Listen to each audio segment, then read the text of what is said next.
cám không à, cũng chắc chưa quýnh nữa.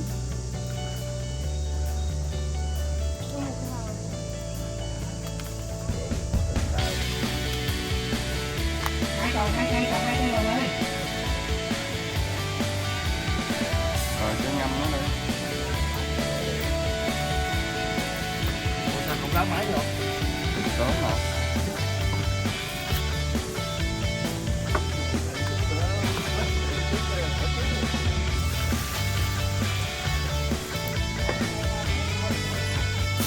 Nó hồi đẹp ghê. Đó, thì cái bữa hòn full vé hòn nó cũng nghe tự tin ha. Đó, nãy mình vô mình bấm còn cưa vé rồi đó. Đành. Ồ, cái này cưa rồi. Không full mình bấm đi, cần nữa cho nó sướng ta. Vào cục rồi.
rồi đó.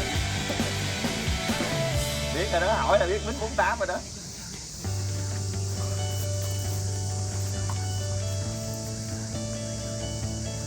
Đi né ra anh em nhường sức Mính cho nó thoải mái. Đậu mà.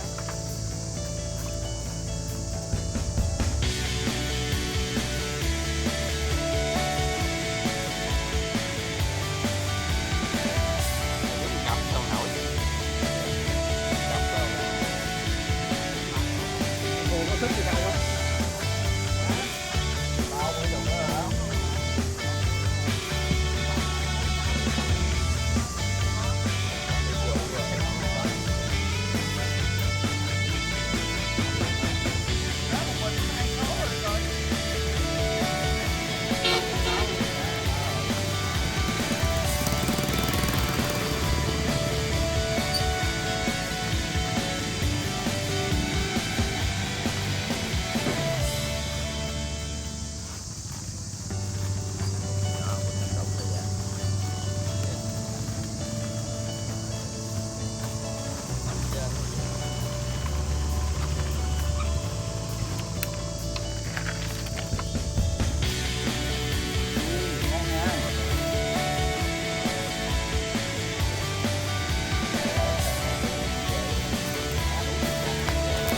Qua hay là anh cho mình mượn 5 chừng nho à? Đủ má kinh tế là xíu rồi giờ đi mượn nho nữa rồi. Không có hàng nữa không có gì. Tư rồi sao? Bạn cứ chạy thẳng tới là tới á. Má chạy nè. Ủa quýnh đúng rồi tiêu cái gì vậy? Má.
của mình chuẩn bị. Ủa tưởng đâu kia Đức Chị chào cào chứ. Chúng tôi sẽ áp dụng giống như lần trước, chúng tôi sẽ khuyến mãi cho tất cả anh em cần thủ giờ đầu là 2 phút để anh em đánh sai có thể kéo lên đánh lại nhưng vẫn tự do. Xin mời tất cả các anh em đứng dậy vào vị trí của mình để chuẩn bị. Chúng tôi đến từ 3 ngược lại cho đến 1 bắt đầu xuất phát nha. Tất cả các anh em chuẩn bị 3, 2, 1 bắt đầu. Giờ thì tập phút thứ nhất chúng ta bắt đầu, nhưng mà tất cả các anh em nhân viên đánh cá vào của mình sẵn sàng phục vụ tất cả các anh em Châu? cầu thủ. Từ đó Rồi Châu bỏ cho ơi.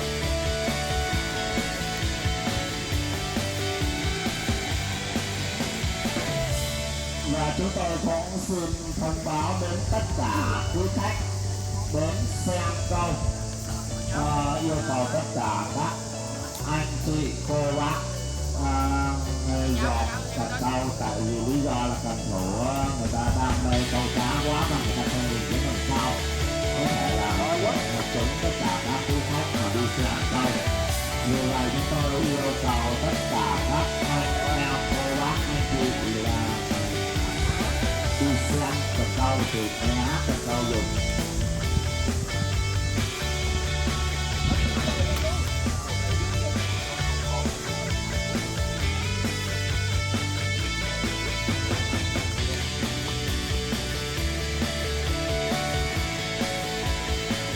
Tất cả đã bị bao vây. Tất cả đã bị bao vây.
Dạ vâng. Trong khi chờ đợi cá lên, chúng tôi cũng xin thông báo nhanh là thể lệ cân cá cũng như tất cả các lần trước. Yêu cầu tất cả các anh em nhân viên và chủ sở hữu cá về trà cân sẽ cân cá một lần đối với vài thắc mắc. Ban tổ chức chúng tôi sẽ yêu cầu mang cá về nhà ban tổ chức để chúng tôi cân lại bằng cân cá, và chúng tôi sẽ định lượng bằng cân cá để mọi sự công bằng không bị xảy ra lệch số, và chúng tôi chỉ áp dụng lần thứ hai vào cân bàn. Nếu như cân bàn của chúng tôi là cân chuẩn, báo số nào chúng tôi sẽ thông báo số đấy. Tất cả các quý khách không được tiếp thêm một lần nào nữa, chúng tôi sẽ không giải quyết. Tôi muốn chỉnh có cá kìa.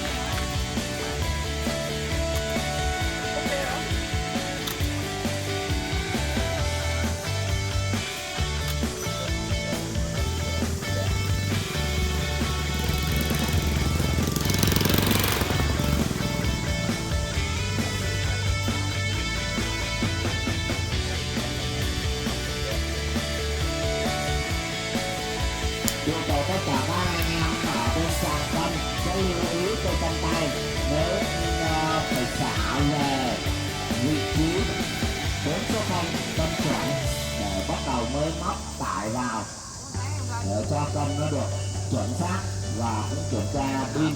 Nếu như là thấy số nó còn có sự đen là pin còn khỏe, nếu như là thấy số nó đã bạc rồi thì yêu cầu luôn con đang phải Rồi rồi, cá lên. chứ không có để tình trạng sơ suất xảy ra. Đó là cái yêu cầu hai bên trạm cân.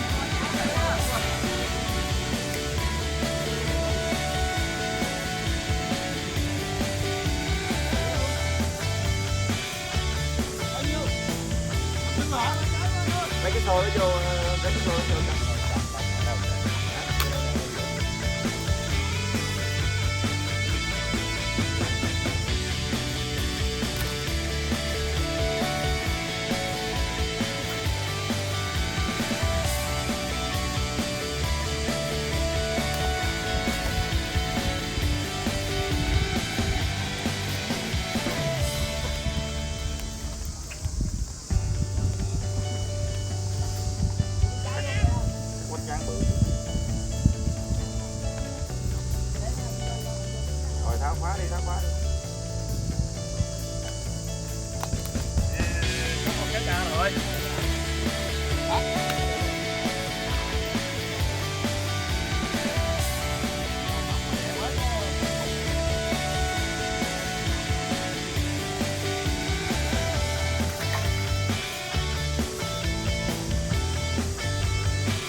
B tuần thủ số 107 có trọng lượng đá mới có hợp lợi 5 kg lẻ 3 và đây là trọng lượng đầu tiên của giờ thi đấu thứ nhất. Chúc mừng bạn.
Xin thông báo tần thủ số 54 bờ A có trọng lượng quá mới còn hợp lợi 5 kg 45. Tần thủ số 153 bờ A 52 bờ A có trọng lượng đá còn hợp lợi 3 kg 82. Tần thủ số 70 bờ A có trọng lượng đá mới còn hợp lợi 5 kg 15. Tần thủ số 50 bờ A có trọng lượng đá còn hợp lợi 4 kg 15. Và tần thủ số 86 bờ B có trọng lượng đá còn hợp lợi 8 kg 11. Và đây là 6 thứ hạng trong giờ thi đấu thứ nhất này. Đây 8 thứ hạng nhậu nữa, tổng 8 thứ hạng mà mình cũng có thứ hạng được đó. Tạm xếp ở vị trí thứ tư tính đến thời điểm này là trọng lượng 5 kg lẻ 3.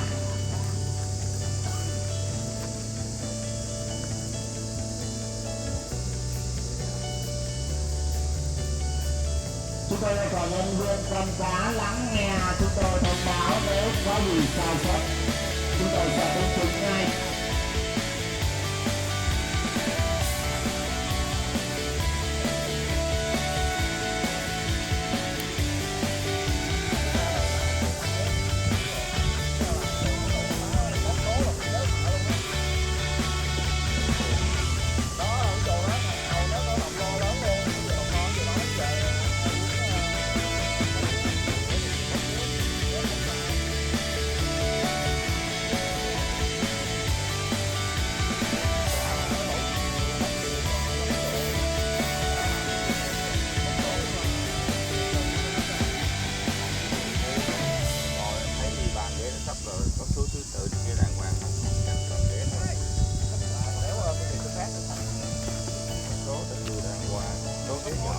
cho ngồi đồ nó sắp sẵn luôn thông báo bờ A tập thể số 56 có trọng lượng cá mới có hợp lợi 6 kg 38.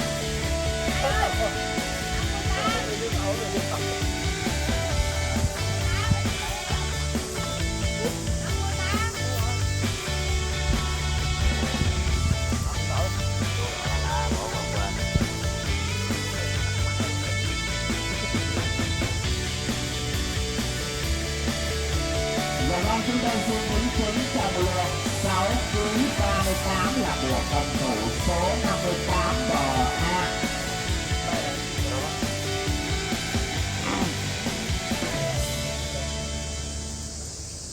Mày trả lấy nước số 4 mà. về Đi xì tin cà phê sữa gì đâu đâu. làm đi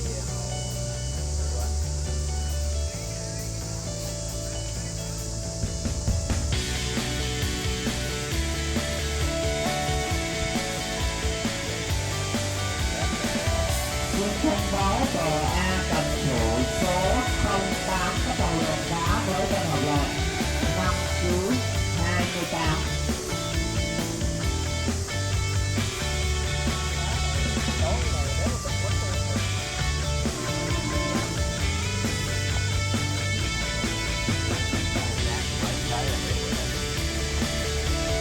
Loan tạm xuất ở vị trí thứ tư cho tính đến thời điểm này, trọng lượng lên đến 5 kg 28.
dài chết đôi là nó móc nhanh hơn cái thằng cắt ngang này á. Đúng không? Mày thích chưa không? Thích cắt ngang phải không? Cắt ngang thì móc lượng nó nhiều hơn.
chuyến này đi Đông Phương bỏ cái kéo này ở nhà nha anh.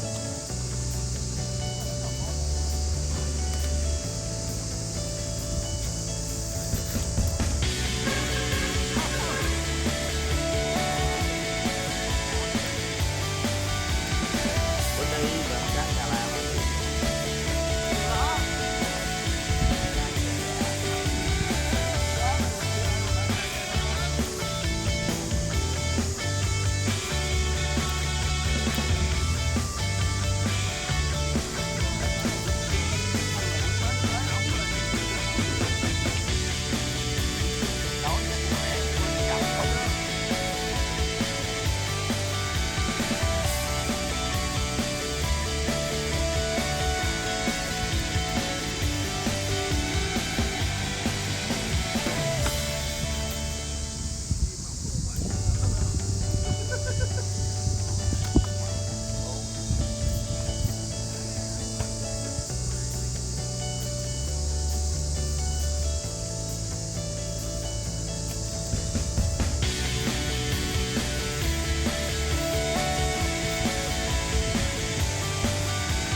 thả lòi cái kéo ồn ào.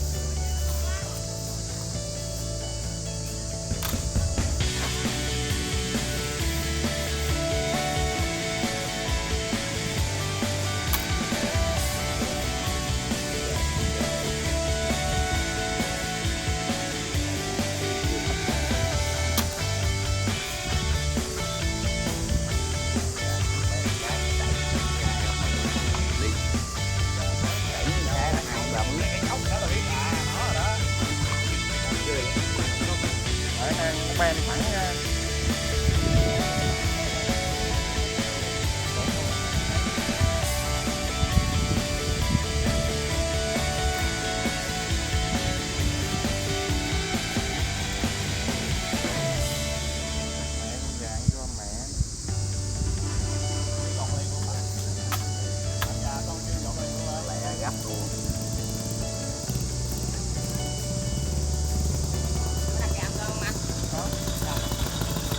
Dạ là món gì vậy em? Dạ kho với nấu bánh chua, mình ăn cơm mà. Hay là ăn muốn nhậu hay là ấy xào. Cũng là gì em? Dạ, bánh chua, chua lá giang á. Làm danh đó. Dạ. Chỉ là làm gà làm tiền luôn chứ không phải là làm giờ ăn giờ nè. Ăn giờ luôn nè, ăn giờ luôn đó.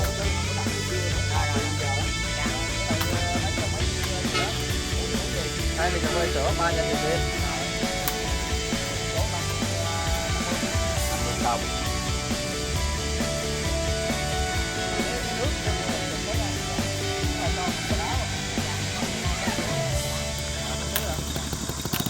Cho nó xuống nha.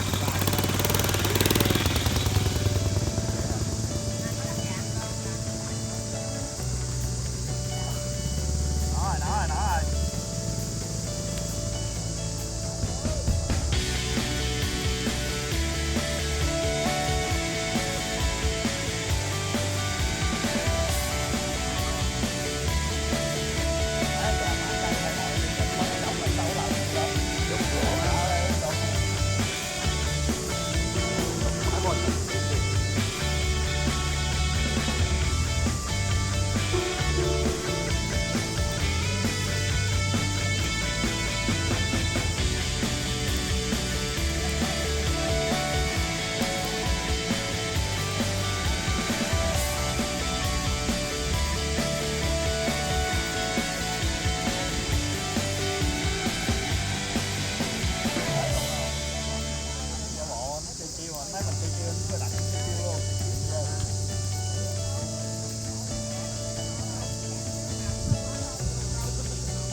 cò A cần thủ số 23 có trọng lượng cá mới con hợp lợn 5 kg 94. Rồi bây giờ tạm xếp ở vị trí thứ tư cho đến thời điểm này là 5 kg 45.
Bên đuổi bên đây của anh bên kia.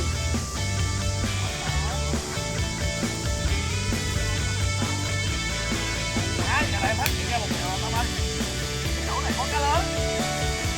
Có cá lớn rồi. Em thấy rồi, em thấy rồi.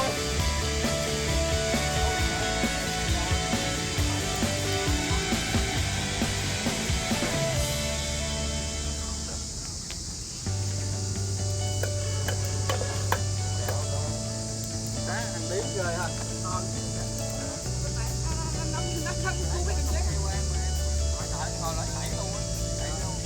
Ê! Lên nha! Trời ơi, đâu má giết em luôn hả anh Tâm ơi? Anh Tâm giết em luôn rồi.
Thông báo cò A cần thủ số 48 có trọng lượng cá với con hợp lợn 10 kg.